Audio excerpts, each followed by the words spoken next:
Dopo un mese torna a giocare in casa il Villarosa per la prima volta nel 2023 al Comunale e Villarosa Gorgonia Delia, appaiati in classifica 16 punti e alla ricerca dello sprint per avvicinarsi alla zona playoff. Buon divertimento amici di Sportisili da Fausto Signorelli.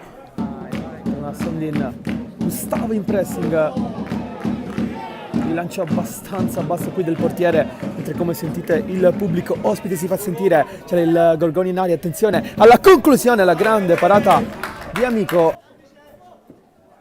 Sbaglia anche Keita, attenzione adesso alla Gorgonia, ottima palla in avanti a cercare Di Leo, ancora una volta da Amico, poi arriva Genova che la mette dentro in qualche modo, fischia l'arbitro.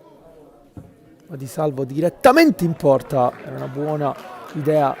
Siamo un 4-3-1-1 con Cimino che sta parecchio dietro a Gustavo, attenzione però alla palla che è in area di rigore.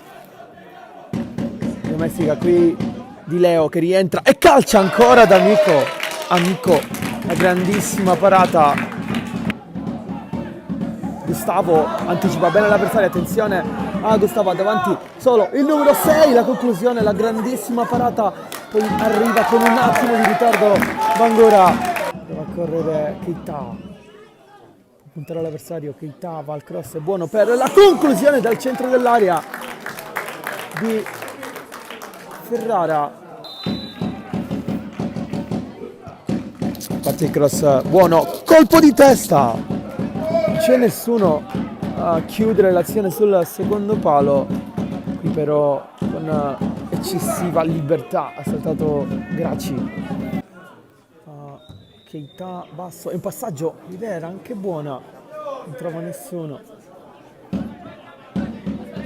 Giorgio, in corsa anticipa Bangura, buona la giocata del 2 che serve tutto solo Di Leo, alta qui la conclusione. Sondin,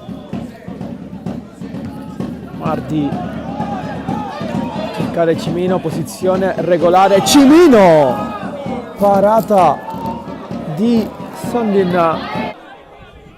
Di Maria, Camera proprio per Mussa, esterno, prima intenzione cercare Gustavo, supera l'avversario, Correnti, fuori.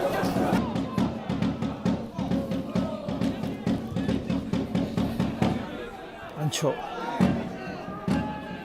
attenzione, la palla dentro per Genova, passa in vantaggio all'87esimo il Gorgonia Delia, errore della difesa del Villarosa, calcio d'angolo, parte il cross, è buono, colpo di testa a allontanare, finisce in questo momento 1-0 per il Gorgonia Delia, la rete di Genova all'87esimo.